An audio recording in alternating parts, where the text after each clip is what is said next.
Eden Santos, Net 25.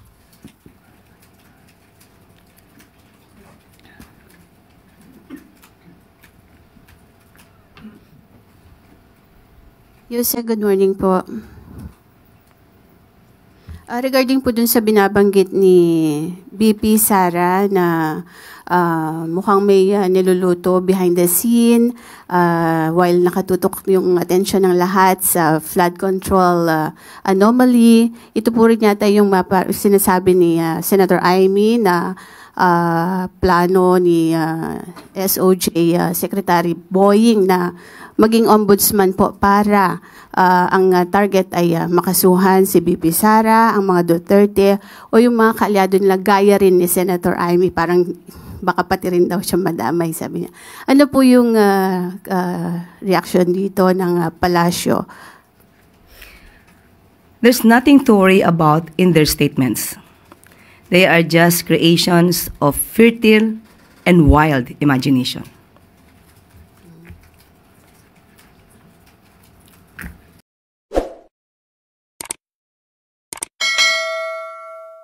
Magandang araw, Malacanang Press Corps. Ang gusto ng Pangulo, mabilis na aksyon. Sinibak na sa pwesto ni DPWH Secretary Vince Dizon si Assistant Regional Director Henry Alcantara habang inaayos na rin ang dismissal ni District Engineer Bryce Erickson Hernandez at Assistant District Engineer JP Mendoza. Ito ay kaugnay sa nagpapatuloy na investigasyon sa mga maanumalyang flood control project sa Bulacan. Nirekomenda na rin ni Secretary Dizon na sampahan ng kaukulang kaso sa Office of the Ombudsman sina Alcantara, Hernandez at Mendoza kaugnay sa mga questionabling proyekto. Kasama na rin sa lookout bulletin ng Bureau of Immigration ang nasabing DPWH officials. Kaugnay nito, nakatakda na rin maglabas ng order si Secretary Dizon para sa perpetual blacklisting ng Wawaw or rather Wawaw Builders at Sims Construction Trading. Pinasasampahan na rin sila ng kaso sa Department of Justice. Ang Wawaw Builders ang kontraktor sa 96.5 million peso ghost project sa Bulacan, habang ang Sims Construction Trading naman ang kontraktor sa 55 million peso ghost project sa parehong probinsya. Ang hakbang na ito ng ahensya ay alinsunod sa panawagan ni Pangulong Ferdinand R. Marcos Jr. ng mabilisang pag-aksyon, pagsasampa ng kaso at pagpapanagot sa mga nasa likod ng mga maanumalyang proyekto. Henry Alcantara, effective today, is dismissed from the... Ngayon, he suspended it. Okay, he is now dismissed. I will call for a summary dismissal of Henry Alcantara. So, si Henry Alcantara, dismissed, and we will recommend filing of charges with the Ombudsman. Bryce Hernandez, JP Mendoza, I will already begin proceedings of dismissal. No, may proseso tayo dyan, kailangan nating sundin yan. Pero sisimulan na natin yan at hindi ako magtataka na madidismiss na rin to very, very soon. I will also order the perpetual lifetime blacklisting of Wawaw Builders from DPWH and all their possible affiliates. Papaban ko na rin, i-announce ko na rin, papaban din natin, kasabay ng Wawaw, yung SYMS, yung SIMS, na gumawa ng proyekto na nakita ng ating Pangulo. We will also recommend. Huwag po natin bibiguin ang taong bayan. Ito ang panawagan ni Pangulong Ferdinand R. Marcos Jr. sa mga bagong hala na opisyal ng League of Provinces of the Philippines kahapon.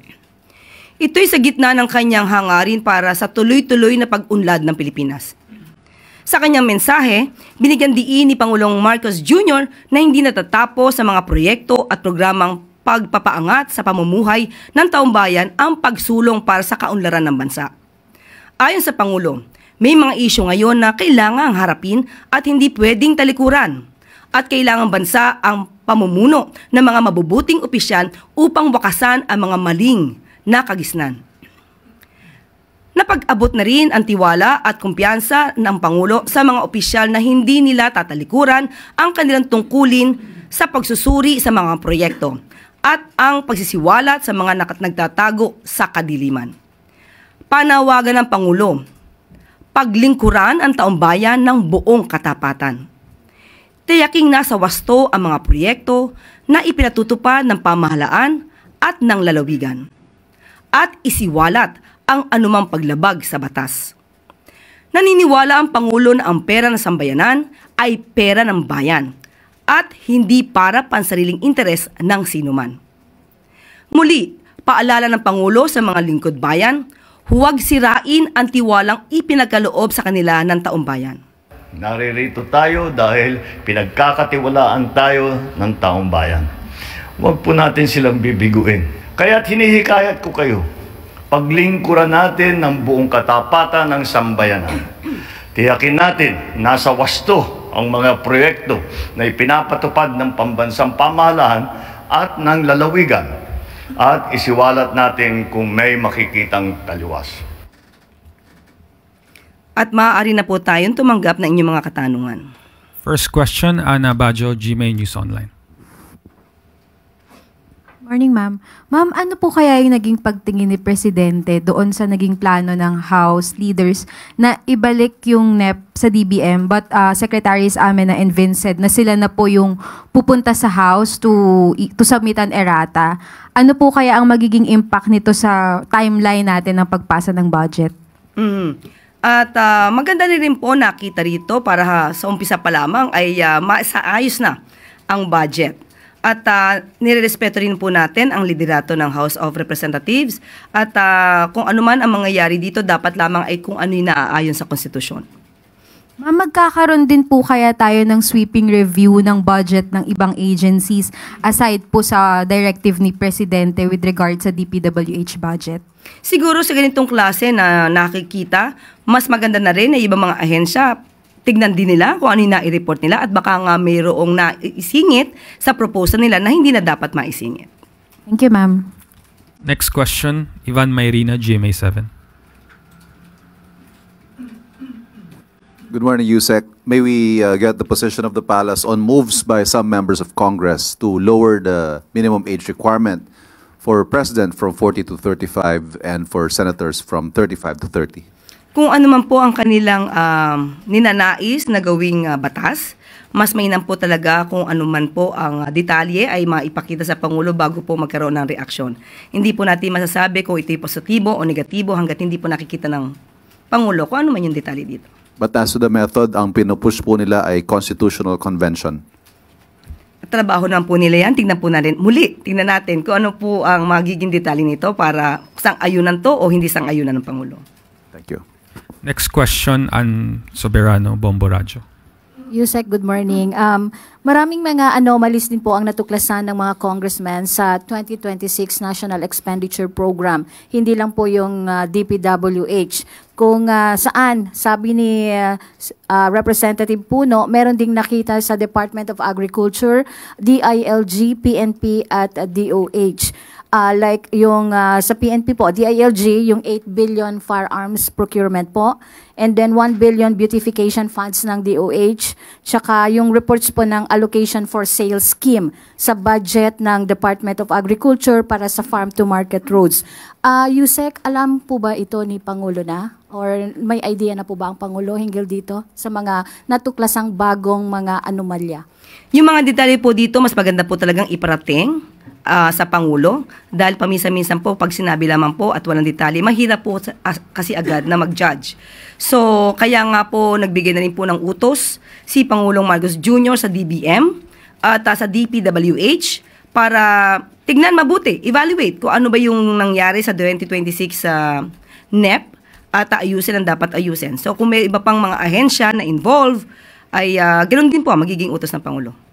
So, ibig sabihin, Yusek, magkakaroon din ng sweeping review dito sa budget ng DOH, DH, at DILG? Kung meron po talaga. Kasi ngayon po, kailangan lang tignan. Hindi pa po natin masasabi na talagang meron mga anomalyang naisingit.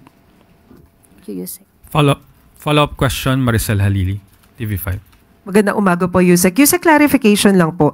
Yung sinasabi po kasi ni House Appropriations Vice Chair and Palawan 2nd District Representative Jose Alvarez na sina Secretary Vince na lang yung dapat na pumunta ng Kongreso instead na ibalik yung NEP sa DBM. Is that a better way of fixing kung ano man po yung nakitang mali? Or kasi initially sabi nila ibabalik yung NEP eh. Kasi nakausap din po natin ang DBM at ayon sa kanilang legal department, kailangan po talaga na irata, through irata sheets lang po. Hindi na po kinakailangang ibalik po ito sa presidente or sa DBM dahil naipasa na po ito sa Kongreso. So, yun po talaga ang dapat na proseso. Okay, so hindi po, kumbaga, it's not, hindi siya acceptable legally kung ibabalik yung NEP sa DBM. Is that it, ma'am? Yes, legally, hindi po sana ganon. Kasi madidelay po talaga masyado ang mga budget hearing patungkol dito. Thank you, Yusek. Follow-up question, Ace Romero, The Philippine Star. Yusek, if I understood it correctly, no, so the president is willing or ready to order a review of or a sweeping review of other agencies' budget kung may nakwitang questionable items. Okay, meron bang fears on the part of the executive branch that baka mas maraming makita along the way, magkaroon ng possibility na ma-delay and eventually reenacted budget? Napaka-hypothetical ng question, but still, kung mangyayari man ito, mas maganda ngayon pa lang maayos na. So wala pa tayong fears na baka reenacted? Wala pa namang ganung... Wala pa naman po. Within schedule pa? Yes, opo. Okay, salamat po. Thank you. Next question, Alvin Baltasar, Radyo Pilipinas. Yusek, good morning po. Yusek, doon sa independent commission na binubuo, can you give us an idea kung gaano yung scope ng power niya? Meron po ba itong, magkakaroon po ba siya ng subpoena power para maipatawag yung mga taong nasa sangkot doon sa mga anomalya? Noon po ay sinasabi po natin na mukhang walang subpoena power, pero ang nais po ng Pangulo sa nasabing independent commission ay mabigyan po ng lakas, mabigyan ng ngipin para po mas mapatupad kung ano ang mandato ng independent commission na ito. At nais po ng Pangulo na magkaroon po ng subpoena power ang independent commission. Yusek, mag-follow up lang ako doon sa ibang, pero doon pa rin sa anomaly. Reaction natin doon sa revelation ni Senator Marcoleta na mayroon na daw 2 contractors na nakaalis ng bansa. And do you consider this as a concern on the part of Malacanang? Sa ngayon po, since wala naman po kasing kaso pa na naisasampa, hindi po talaga natin mapipigilan ang sino man na umalis ng bansa dahil may freedom of movement po tayo at yun ay nirerespeto. At kaya nga po ngayon ay mabilis na kumilos si Secretary Vince, anisunod na rin po sa utos ng Pangulo.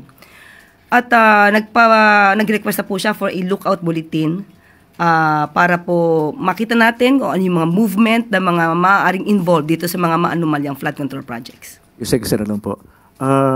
Kailan po ba papasok yung AMLAC dito sa mga pinag-uusapang flood control projects sa anomaly? Ang AMLAC naman po kasi, they can initiate an investigation. Pero kung paano sila papasok, ay hindi na po nila ito dapat isinisiwalat. At baka magkaroon pa ng movement, no? Yung iba maaaring masangkot dito kung isisiwalat pa nila yung kanilang mga aksyon patungkol dito. Thank you po, Yusek. Follow-up question, Heidi Sampang, FEBC. Good morning, Yusek. Kanina po kasi sinugod po ng mga disaster survivors at environmental groups yung compound po ng mga diskaya sa Pasig. Nagbato po sila doon ng putik at nag-spray paint po ng word na magnanakaw doon po sa gate ng St. Gerard Construction. May paghahanda or may panawagan po ba ang Malacanang para hindi po humantong sa Indonesia style of rally kung saan po doon laganap yung looting? Kasi po labis po yung pagkagalit ng mga tao and baka din po sa atin lumabas po yung galit ng mga tao through that way po sa mga nabunyag po na anomalies sa flood control projects. Hindi po na naisin ng Pangulo na ganito ang mangyari. Sabi nga po ng Pangulo, sinusunod po natin ang due process. Sa mga kapwa natin Pilipino, ang pag-iimbestigang ginagawa po ng Pangulo, ang pag-uutos na imbestigahan lahat, ay para din po sa taong bayan. Pero hindi po ninanais na magkaroon ng kaguluhan dahil lamang sa may mga maling information. Dahil ito daw ay ginagamit para mas paalabin ang galit ng mga Pilipino. Hindi po yun ang nais ng Pangulo. Nais ng Pangulo ay maliwanagan lahat tayo kung ano nangyayari sa mga flood control projects at maibigay ang nararapat sa taong bayan. So, inuutos naman din po ng Pangulo sa mga concerned government agencies natin, sa mga law enforcement natin, na huwag niyo pong hayaan na mangyari po ito. Thank you, Yusek. Follow-up question, Ana Bajo, GMA News Online. Ma'am, follow-up lang po dun sa Independent Commission. When can we expect an executive order from the President regarding po sa establishment nitong commission? Finalizing na po. Inaayos na po. At may draft na po. But finalizing pa rin po sa EO. Last na, ma'am. Si Mayor Magalong last night, he said na he's very much willing to be part of that commission. May reaction po ba yung Palas? Hindi po tayo makakapag-salita patungkol po dyan. Depende po sa Pangulo yan kung sino po yung i-appoint niya bilang miyembro po ng Independent Commission. Thank you, ma'am. Last question, Chris Jose Remate. Ma'am, reaction lang po ng Malacanang sa report ng NTF-ELCAC na sinasamantala daw po ng communist rebels ang galit ng publiko sa usapin ng korupsyon para mag-recruit ng mga bagong members. Lalo na daw po yung mga kabataan tsaka yung sa vulnerable sectors. Kaya nga po, maging mapanuri. Yan po ang request natin at panawagan natin sa lahat ng kababayan natin. Kabataan man o mga mature na mga katulad natin, mag-isip po tayo dahil hindi po ito nadadaan sa dahas. At huwag po sanang gamitin ito kung ito'y naaayon sa report ng mga rebelde, ng mga obstructionists o mga kalaban sa politika. Hindi po ito kailangan gamitin para magalit kayo sa gobyerno o magalit kung kanino man. Magtulong-tulong po tayong lahat para masawata ang korupsyon dito sa bansa.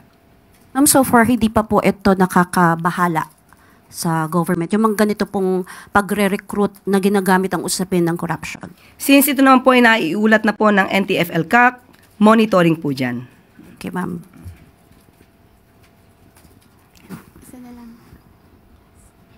Follow-up question, Eden Santos, Net24. Meron lang pong phone-in question. Can I call a friend? Yusek, sabi po ni Mayor Magalong, bottom of food chain daw po ang contractors at may nasa itaas pa. Anong comment po ng Palas at payagan ba ni PBBM na sumalang po si Mayor Magalong sa House hearing? Kung papayagan siya? Sabi po niya, bottom of food chain. Ang contractors at may nasa itaas pa daw po. So kung papayagan ba ng Pangulo din si Mayor Magalong na sumalang sa hearing po ng Kongreso sa kanilang investigation? Parang nasa kanya naman po yan kung siya'y pupunta sa hearing. At kung mayroon naman po siyang maisisiwalat, mas magandang pumunta po siya. Pero para pigilan siya or para ipo siya na umaten, parang wala naman po yan sa mandato ng Presidente, ng Pangulo. Thank you po. Thank you, Eden. That is the last question, Yusek. Para paigtingin pa ang pagbabantay sa kaban ng bayan, lalong hihigpitan ng Department of Finance ang approval process para sa mga flood control projects sa gitna ng issue ng mga maanumalyang proyekto. Alinsunod ito sa utos ni Pangulong Ferdinand R. Marcos Jr. na wakasan ang mga tiwaling gawain sa pagpapatayo ng mga flood control projects. Sa ilalim ng mas mahigpit na approval process na inaprubahan ng Economy and Development Council Investment Coordination Committee noong August 12. Magsasagawa ng comprehensive review ng mga flood management projects ang nasabing committee at sisiguraduhing shovel-ready na ito bago pa man magsimula ang implementation. Layunin ng bagong hakbang na ito na siguraduhing wasto ang kalidad ng mga proyekto. Maging kapaki-pakinabang ito sa mga mamamayan at kalaunan ay maaabot ang long-term sustainability goals nito.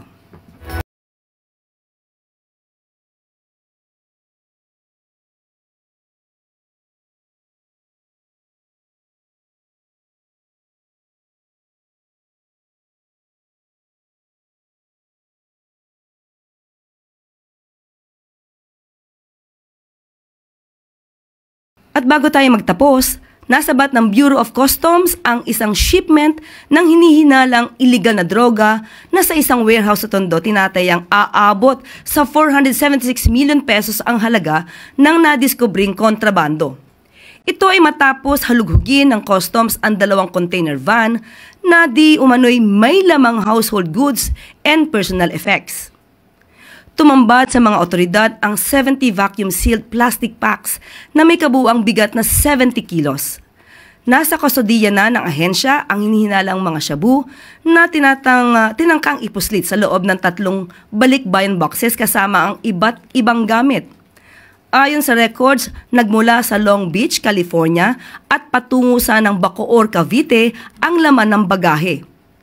Ang isinagawang operasyon ay alinsunod sa utos ni Pangulong Ferdinand R. Marcos na paigtingin pa ang kampanya laban sa mga nagpapasok ng kontrabando at laban sa mga illegal smugglers.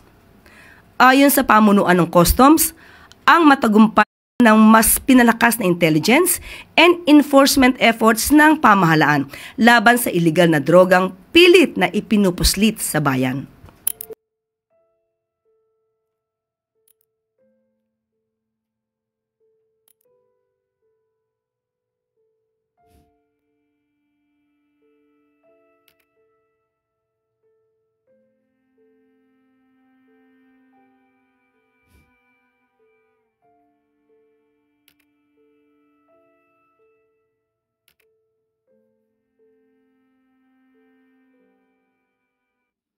At dito na po natatapos ang ating press briefing. Magandang araw para sa bagong Pilipinas.